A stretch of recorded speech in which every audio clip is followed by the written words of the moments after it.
Assalamu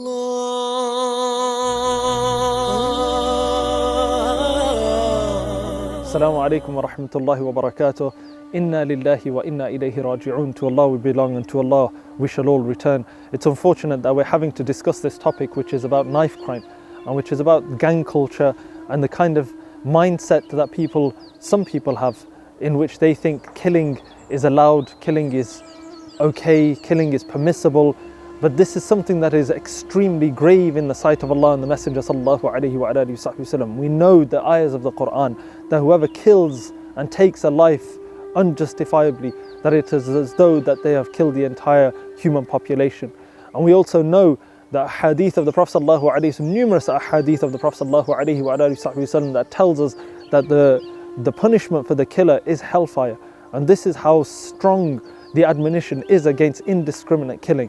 And what we're seeing in this country, a country of safety and security, where people have clothing and food and they have housing and they have systems of support and they have education, people are killing one another over the most mundane and most ridiculous of things. And this is really saddening.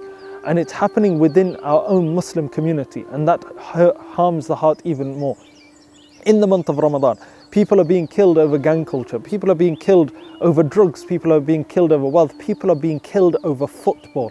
This is how sad the state has become.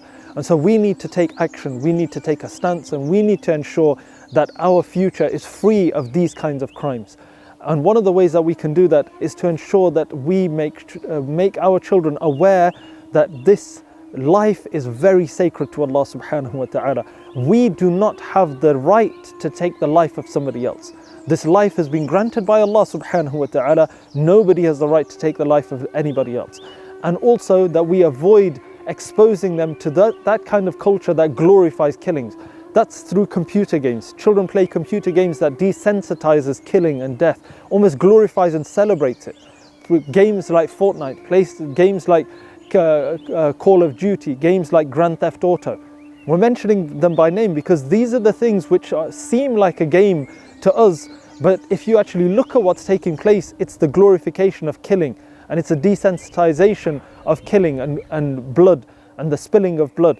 And this can then lead to children considering life to not be sacred. We also need to ensure that we read to them the stories of those in the past, how sacred they held life, the life of the Prophet ﷺ, and how the hadith that he mentions about the sanctity of life and about the protection of life and the reward for protecting life and the reward for saving people from death and the punishment for those who take other people's lives without necessity.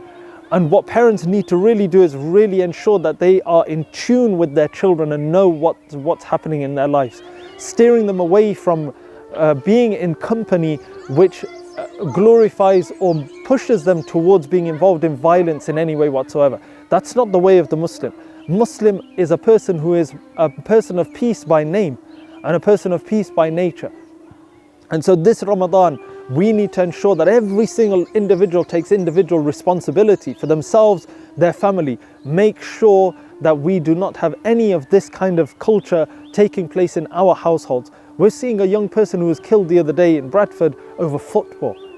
People brawling in the early mornings, and people, in London, somebody was killed defending somebody else. A young brother was killed again in those lands over what? He was over wealth. He was selling jackets and somebody tried to rob him and he was defending his mother. People being killed.